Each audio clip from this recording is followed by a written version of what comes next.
We are back. Can you just confirm if you can hear me?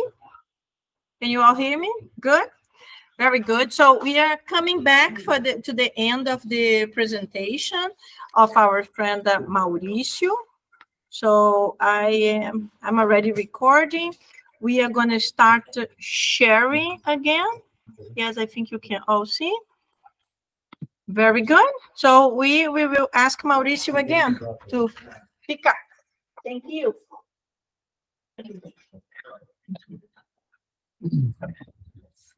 So, as we were saying, materialists and materialistic mainstream science believes that everything that we say is spiritual comes from the brain. There's no such a thing as consciousness existing outside of the brain. There's no such a thing as a spiritual being. Thoughts and emotions and everything else are simply biological experiences of the brain. As we see here, the different IQ levels, important to remind us about that, so we can situate ourselves in these studies that we're going to see. In 2007, when a 44-year-old man from France started experiencing weakness in his leg, he went to the hospital. That's when doctors told him he was missing most of his brain. The man's skull was full of liquid with just a thin layer of brain tissue left. The condition is known as hydrocephalus. This is a normal brain. That's the guy's brain right there. He was living a normal life. He was has a family. He works. His IQ was tested at the time of his complaint.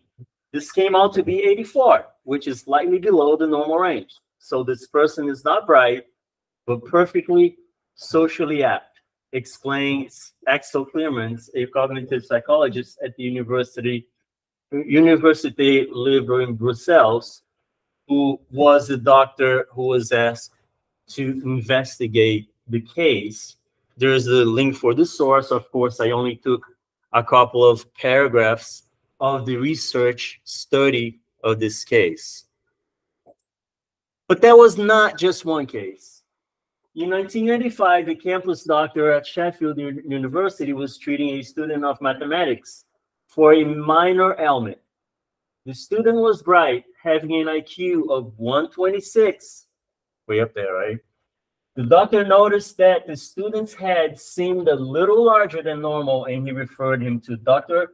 John Lorber, a neurologist, for further examination. Dr. Lorber examined the boy's head by CAT scan to discover that the student had virtually no brain.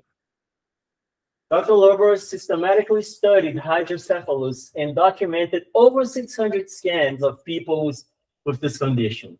He divided them into 4 groups. 1, people with nearly normal brains. 2, those with between 50% and 70% of the cranium filled with fluid.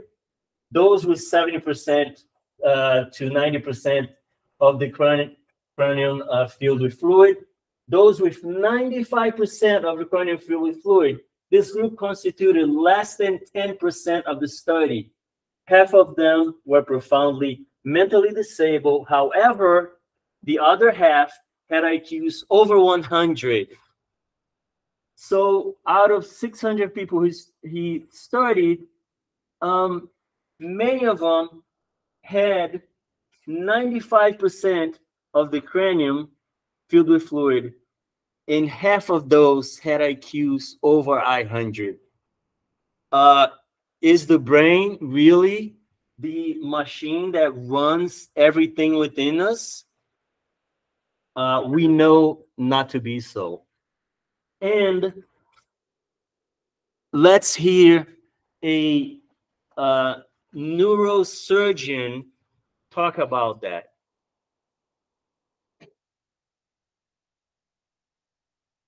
Is this video right there?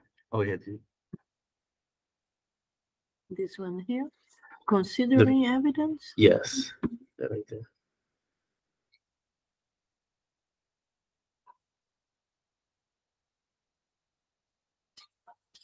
Wait. That's okay. That's the one. That's the one. The other one. Okay.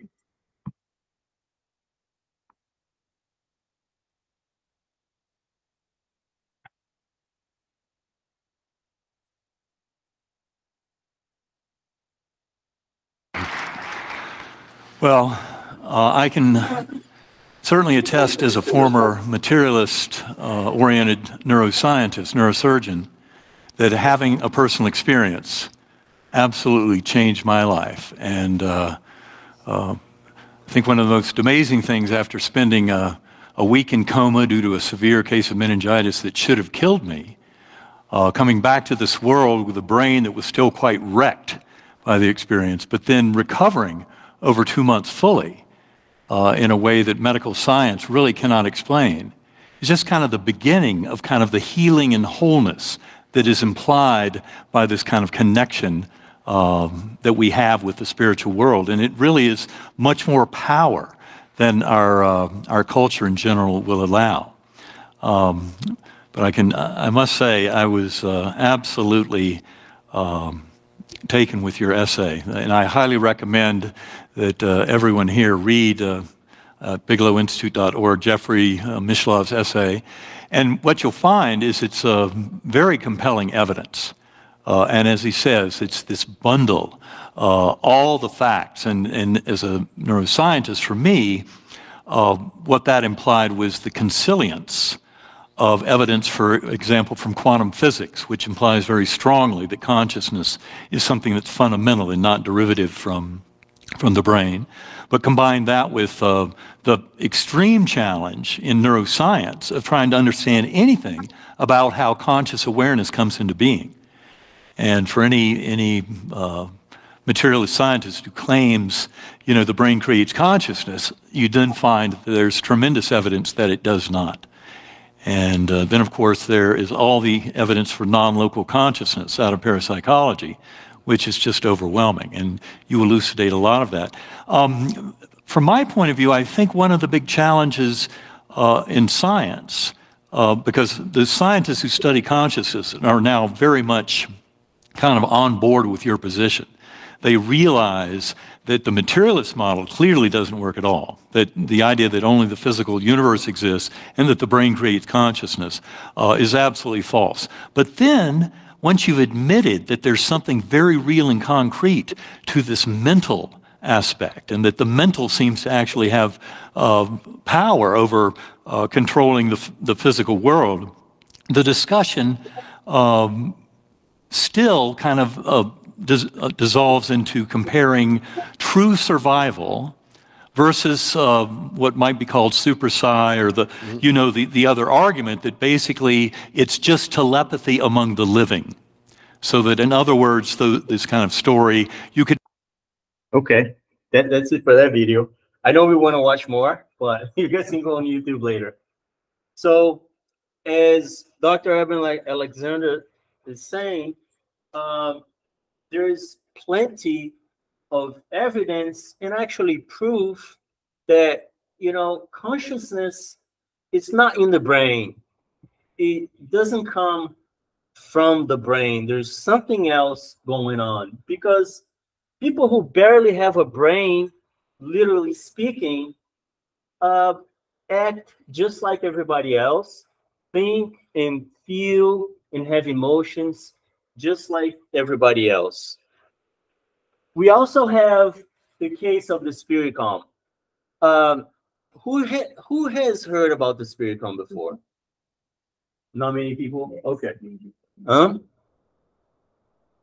So the spirit calm was invented by George Mead back in '82.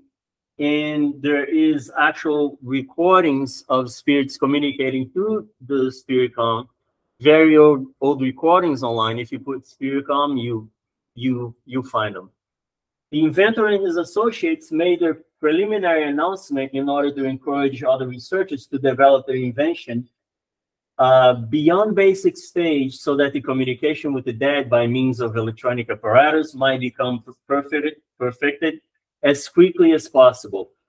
No patent rights were filed on the equipment, and both printed and audio explanatory materials were published to facilitate the work of other experimenters.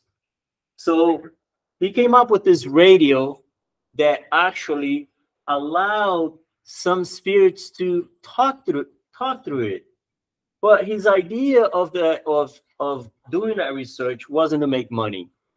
And that's why, you know, that last part says, no, it wasn't patented. He actually wanted more people to experiment with it because he wanted to make it a better product, right? And one of the very important things in this project, in this research, is that, like Allan Kardec, he was one of the first researchers who used the help of the spirits to perfect the equipment. There was this American engineer, I forget his name now, who was a NASA engineer who passed on, and he was friends with George Meek. And he was channeling through the equipment, this NASA engineer, and telling George Meek through his recordings, we can hear some of the recordings online, he was telling him, you know, change this capacitor, adjust this, adjust that, change that resistor. He was telling George Meek how to make the equipment better. And that's just amazing to me. And these kinds of things we should do more in spiritualist centers, spiritist centers all around the world. We should really be experimenting more. We should be, like Kardec used to do, evocating or calling spirits so they can help us invent more things, better our processes. Why not, right? Have more materialization meetings. Who has ever been to a materialization meeting?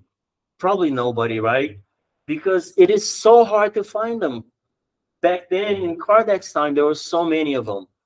Now you talk to many spiritists nowadays, they're like, well, we don't really need that anymore, you know, because we already know what the other side is and this, and that. Wait a second.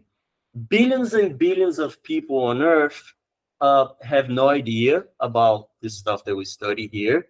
Or if they have heard about it, they really don't believe in it. So it would be wonderful if they could see a spirit materialize in front of them, where they could touch the spirit, they could talk to the spirit, they could see the spirit's face and think, and so on and so forth, right?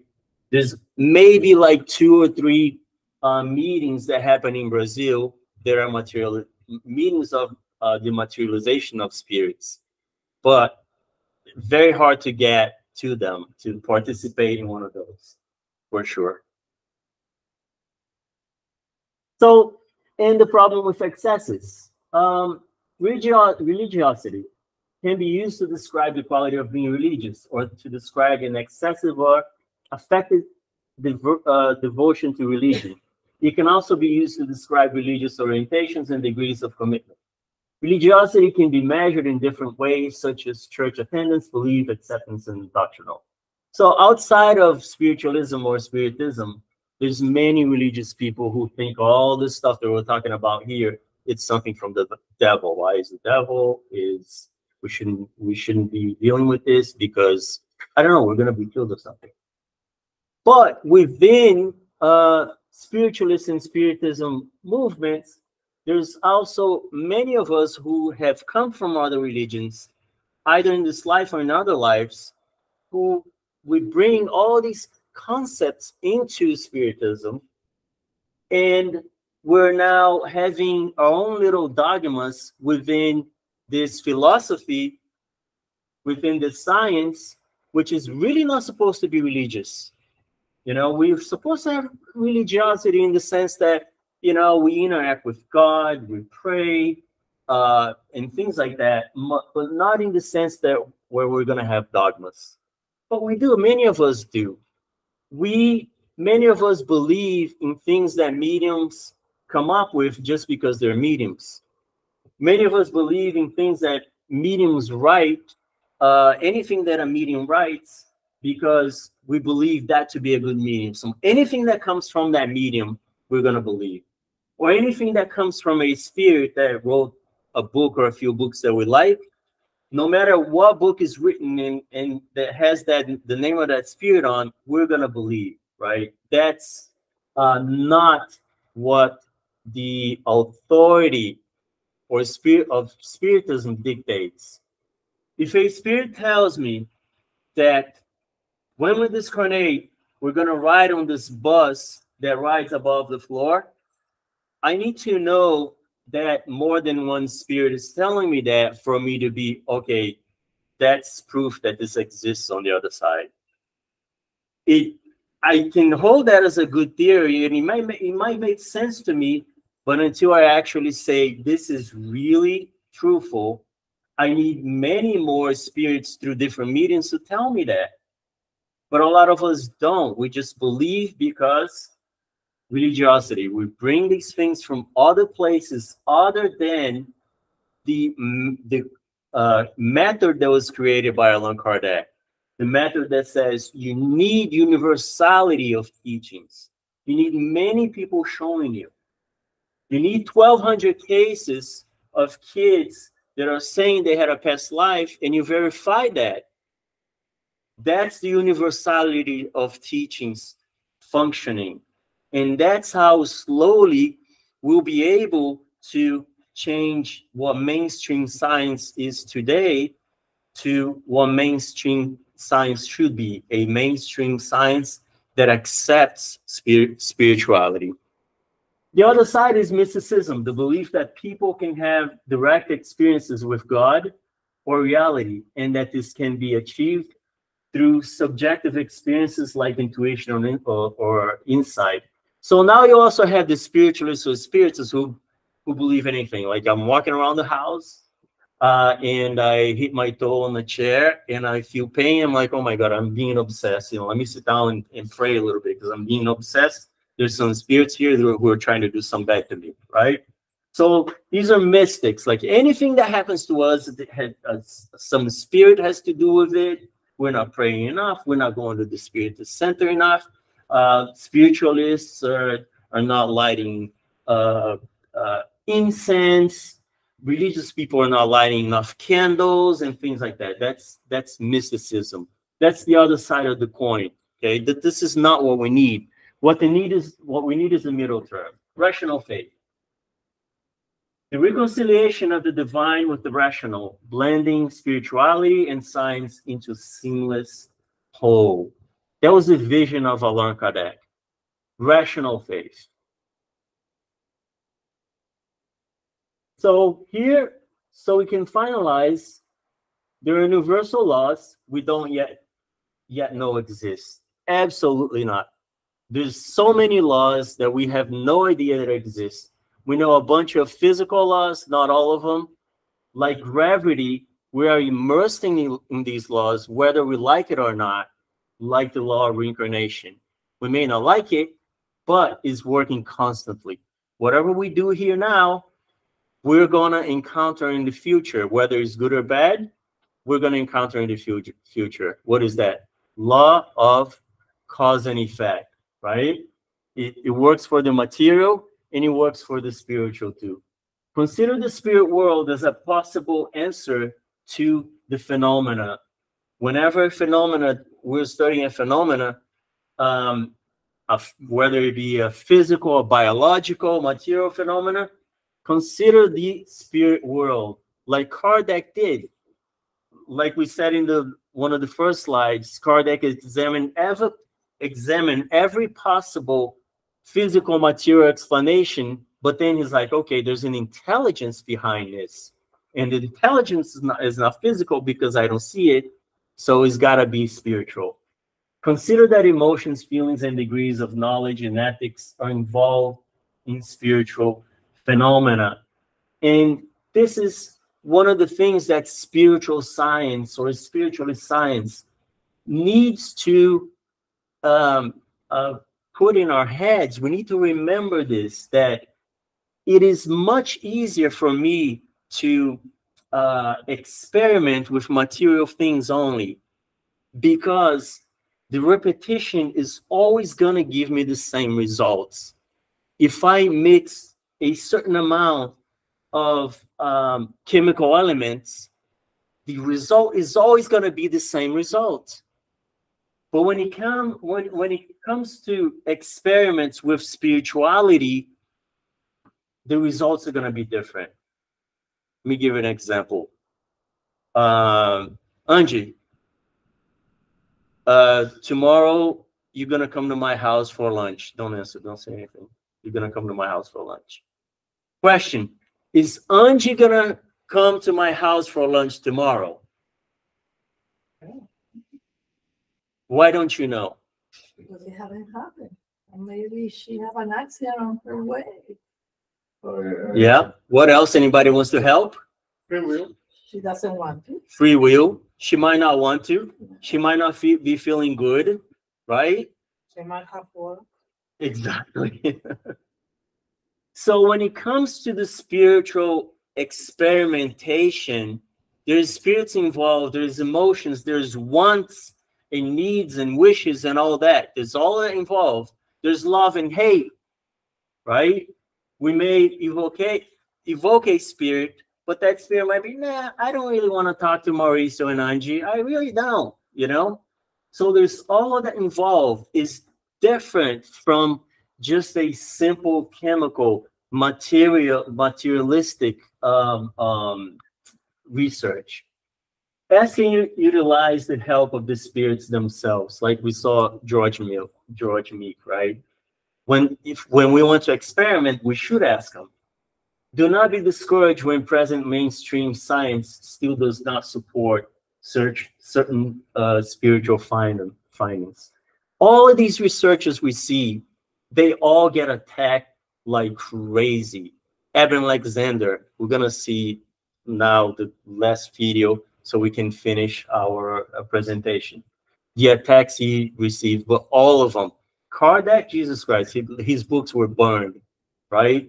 In the middle of the city, what was it? Barcelona, right? So all of them do. All of them are ridiculed. And with that, we're going to end with this last video of Eben Alexander.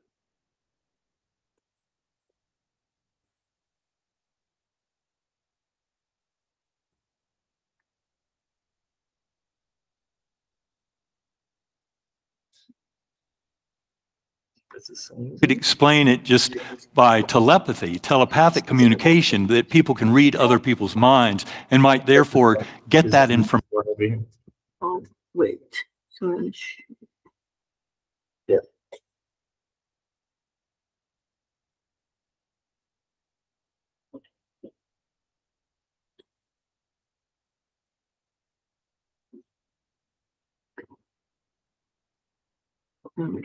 So now it's great. Debate this, and I suspect you have a better answer than mine. My answer is the guy didn't give himself bacterial meningitis to put himself in a coma with no brain activity for a week just to write a book. That's very logical. Thank you for pointing that out. But I always sense that maybe if I had you in a room, your answer would also have a secondary, more profound truth than what I'm fighting back against these attacks on you. I'm sorry, I missed that last part. Yeah, how would you answer those attacks? Because I have a feeling, having been in the NDE for a week, your answer is going to be much more profound. Well, the simplest answer, it depends heavily on the case report that was written on my medical records. It was by 3 physicians who were not involved in my care.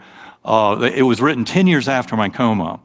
Now, I thought I'd gone through my medical records enough so that the medical details I gave in proof of heaven, the appendices, etc., made a pretty clear case that my brain could not have done that, could not have manufactured anything but the most rudimentary little trickle of awareness, much less the most extraordinary, memorable, detailed, meaningful, powerful, life-transforming event ever in my experience. And it all happened when my brain was demonstrably offline. And that's what's made so clear in the case report. Now, the second thing they make crystal clear is that my full recovery is a medical miracle. And that's one thing that, if people don't have medical training, they're not necessarily going to pick that up. But if you, read the case report, read Bruce Grayson's chapter 10 in his book After, which is pretty much devoted to my case, you start realizing these miracles, they were good enough to get in the Bible way back in the olden days. Why don't we pay attention to medical miracles today? And the medical miracle, because in fact, when that case report was submitted to the Journal of Nervous and Mental Diseases by Serby Khanna, Lauren Moore, and Bruce Grayson back in 2018, the medical case reviewers said, wait a minute, this case is absurd. That's the word they use. They said no one is ever this sick, 7-day coma from severe bacterial meningoencephalitis, who then ends up having a full recovery. So how do you explain that? And the three doctors said, well, it's because he had a near-death experience. That's what enabled him to have a kind of a spiritual journey that would empower that kind of healing that goes beyond Western medical expectation. And the peer reviewer said, good enough for us, and published it. So I think in a nutshell, that's kind of it. And mine's not alone. There are many other cases of NDEs with absolutely inexplicable healing. Anita Morjani, her lymphoma disappearing after she had an NDE, and she was told in the NDE that the cancer would go away. Or Dr. Mary C. Neal, the orthopedic surgeon, more than 30-minute warm water drowning during a kayaking accident in Chile. You don't recover from that. Doesn't happen. And yet she did. They pulled her out of the water dead. They resuscitated her. But any physician will tell you 30 minutes under warm water doesn't leave you with anything but kind of a liquid brain. It doesn't think well, and you don't survive. So these kind of miracles are what you pay attention to. And, the rest. There you go. So there's lots of miracles going on. The spirit world is constantly active. As they were in Kardec's time, they continue to try to help us to understand the mysteries of life and death and the spirit world. And all we got to do is continue to have our eyes open and continue to experiment as much as we can and as we're capable of. You want to do Q&A now? Oh, yes. Okay, very good. So now, thank you so much, Mauricio. I will stop showing the slides, and we are going to open now for questions and answers. So anyone that would like to ask any question or make any comments, that Mauricio will be here to hear, just let us know. So let's see. Anyone here that would like to make a comment? Let me turn the camera to you guys. Yes, John? Mauricio. Thank you, Mauricio, for the introspective description that you gave us, your presentation. In your perspective, looking at the crystal ball, in the future, where do you see Spiritism positioned in this ever-changing world?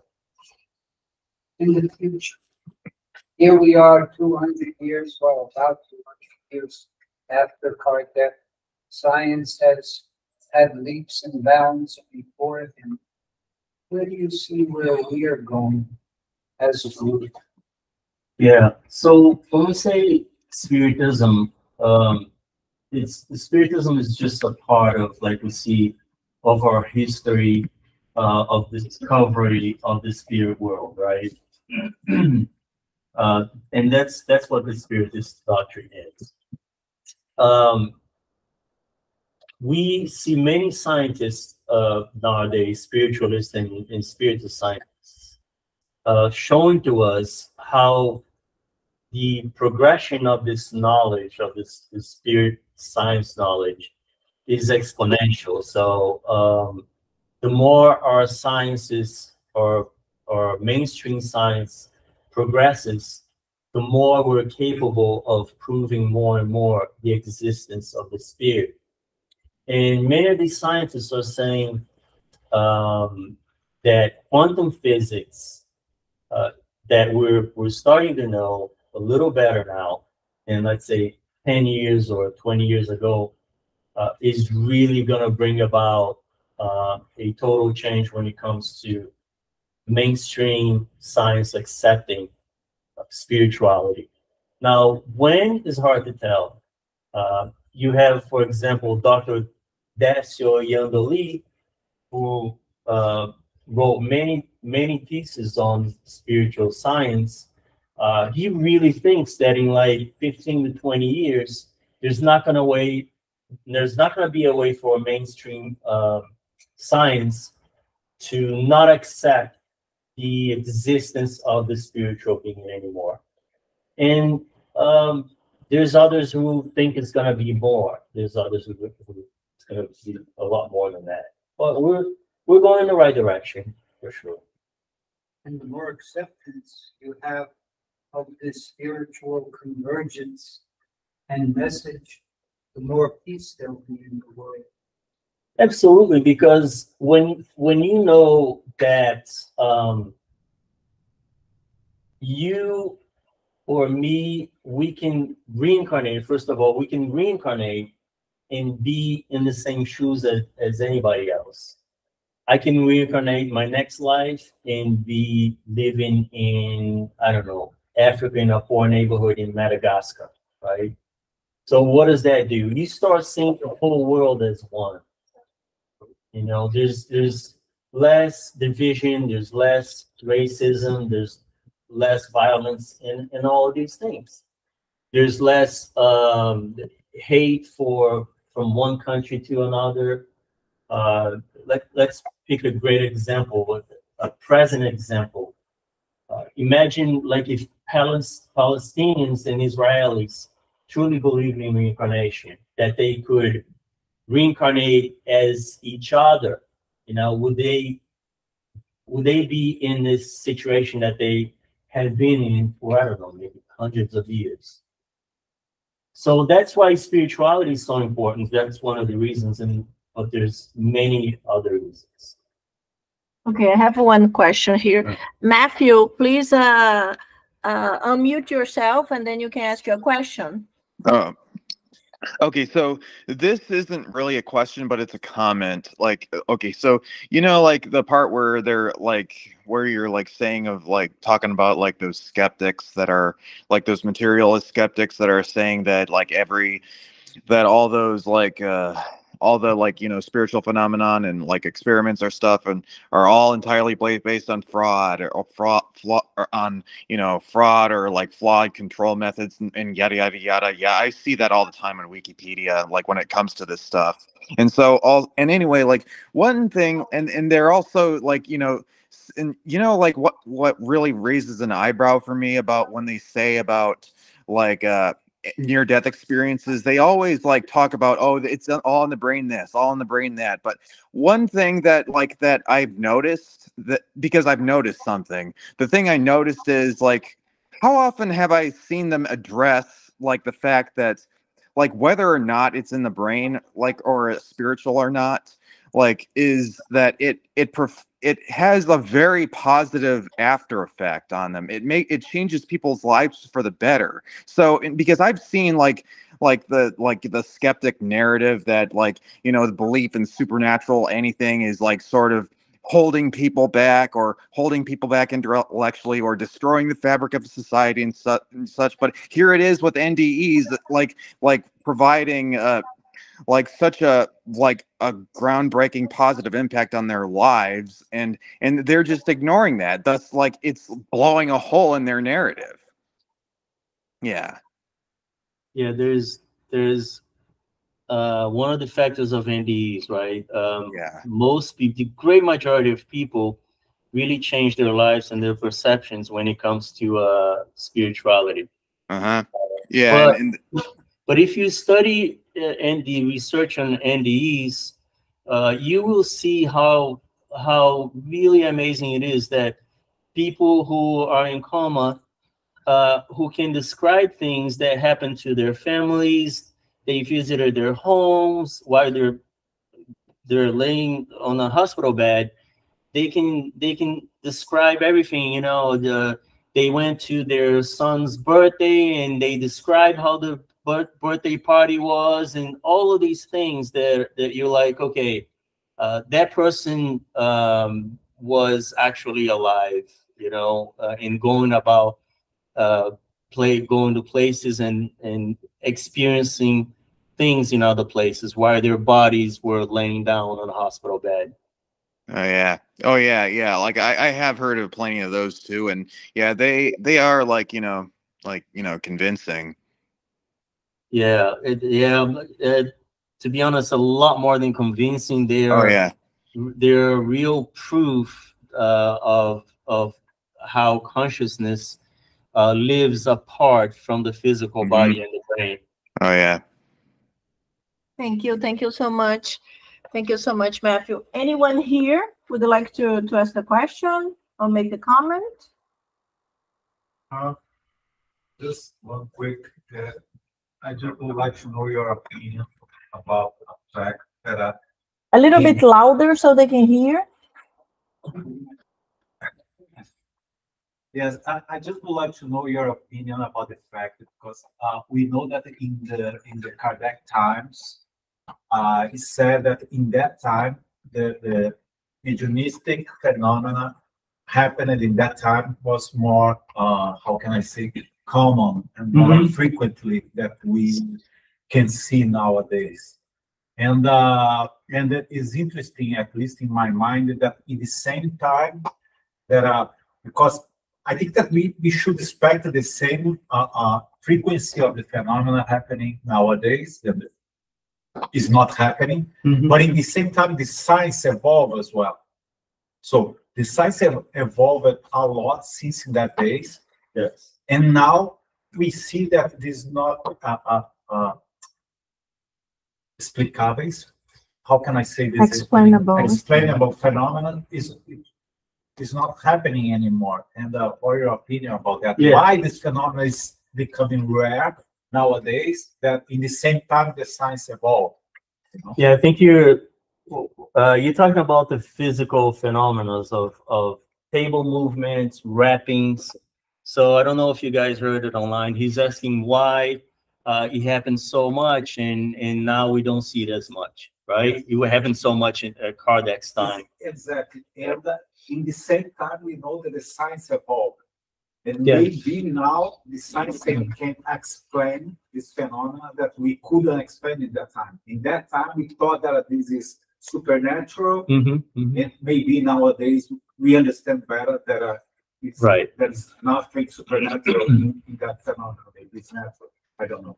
Okay, so that hypothesis, I think we can set aside, because Allan Kardec studied magnetism and electricity for 30 years, even before he came in contact with any of the stuff of table movements. So he really knew that stuff. And that's why he was invited to participate in a seance, because they were like, if anybody can explain the wrappings and the table movements, is this guy who knows everything about magnetism and electricity, right? And the laws of magnetism and electricity have not changed since Kardec's time. And by studying the phenomena, he saw the intelligence that was behind the phenomena. So wrappings were not just wrappings. Wrappings were communicating a message. The table movements were not just moving around. They were communicating an intelligent message, right? On one of those slides I showed, one of the first slides, we had the list of researchers. I don't know if you guys noticed, but right after, a little bit after Kardec's time, Kardec passed on in 1869, and a little bit after that, what do we see? We see World War I and World War II. And this is a direction humanity chose. Of course, there was a plan from spirituality to bring about all this message and tell us, listen, we're here, we exist, life goes on. And that's why around Kardec's time, there was so many physical manifestations taking place, spiritual physical manifestations taking place, right? The spiritual phenomena. But we chose a different path as humanity. We chose 2 world wars. And for a long time, you don't see like pretty much any research on that. Why? Because all of our research was directed into like basically killing each other, right? So after a long time is when we started getting back to studying spirituality. And the spiritual phenomena, it's still happening everywhere. Well, a lot of how many people we see that come to the spiritual center, they come to us and like, listen, everything like in my house when I get home, everything's out of place. The plant with the vase with the plant was here. I get home is over there, and all kinds of things going on. And they see spirits, and they hear rappings and everything. They don't know what's going on. All the stuff is still happening everywhere. I had an opportunity to participate in a materialization meeting. Through a friend of mine who who's a member of the Metaphysical Church in up here in between here in Palm Beach County. I forget what with Manners. And he invited us about 15 years ago. And for the first time, I saw a spirit materialize, which I thought it was amazing. It would be brilliant. Even though we believe, we know that this stuff is true, it is so nice seeing it. And I truly wish there were more meetings of physical manifestations going on. Maybe they're not taking place anymore because we're not sitting around and asking them to do it. Because that's what people were doing back then. They were sitting around their dinner tables and waiting for the spirits to do their thing. We no longer do that. Especially in spiritist centers, nobody's doing that. Right? Nobody's trying to do, nobody's invoking spirits to do that. But I think they would if we asked. They didn't have internet, TV, and other things, so they might as well manifest Exactly. spirits. Yeah. They got busy with other things, right? So how did they do when you went to that meeting family? What did they do? Yeah, so this is a medium that they brought from Germany. Yes. Oh. Yeah, and so it was, I'm gonna say about 30 people, in a room pretty much this size in a semi-circle, and the medium was here in a very low light because of ectoplasm. If you guys study ectoplasm, you know light dismantles it. And after a while, the meeting was sitting down. The spirit started materializing through ectoplasm. Ectoplasm comes out of the nose and the mouth and the ears, right? Because it's a biological product of our body that the spirits use to materialize. So it was slowly going down, and the spirit started forming. And this lady that was coordinating the meeting, who was the wife of the medium, she asked the persons that was in the first chair sitting close to the medium to touch the spirit and walk around letting us smell the ectoplasm. So I was the second one right next to this guy. So I was the first one to smell, and it smells like ether. And you just see the spirit materialize, and it slowly grow. The easiest thing to think of is whipped cream. Start spraying a bunch of whipped cream, so it becomes like a mountain like this high. And then the face started creating. It started coming about, the face of a lady, right? So that's pretty much what it was like. And before that, the meeting, they had other different physical phenomena going on, like a bunch of things flying around. And then at some point, they're like, the spirits are going to start touching you guys. So everybody started feeling them touching us, like everybody at the same time. You could feel them doing this and this and this, right? An amazing meeting. So it's a great experiment, and I don't know why we don't do it anymore. Yeah. I have a comment. I don't know if anybody here has seen it's on Netflix, Surviving Death. It's like a series. I mean, a documentary, and you know, like with On Netflix, right? Yes. I think I watched that. What is the name? Surviving Death. Yeah, and it has someone in Europe that will do the meetings. They're very private, but it's exactly how you describe it. Like, I mean, it's like they provide. I was very surprised because once I started watching, I had no idea what it was, but there are things out of it that it's very interesting for me to see that, you know, like there are practices, you know, elsewhere. You know, like, and they actually assimilate like this type of experience, you know, for people to be able to have those experiences. Yeah, I think it's great research. Because in Spiritism, we're like, oh, you know, let's study more of the gospel. You know, let's learn more to love each other, to be more peaceful. And I'm like, why can't we do both? Why can't we? You know, why can't we do that and do spiritual research also? Right? If you can have a materialization meeting, a meeting of physical phenomena is going on, and gets to a point where it's really good enough and it's happening enough, you can maybe get some researchers here to look at this thing and tell the world, and maybe get some reporters even at some point, and so they can show the world what's going on, right? But I guess many people think differently. Oh. So, my friends, we are out of time, but thank you so much. Thank you so much, Mauricio, for coming. Thank you, all of you, for coming. We are going to put the recording on YouTube. Thank you, my online friends that were able to participate with us. And now we are going to have passes here, you know, healing passes.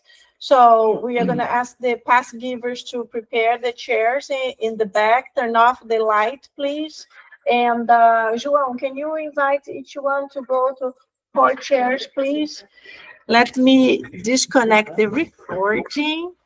And all of you that are here with us. So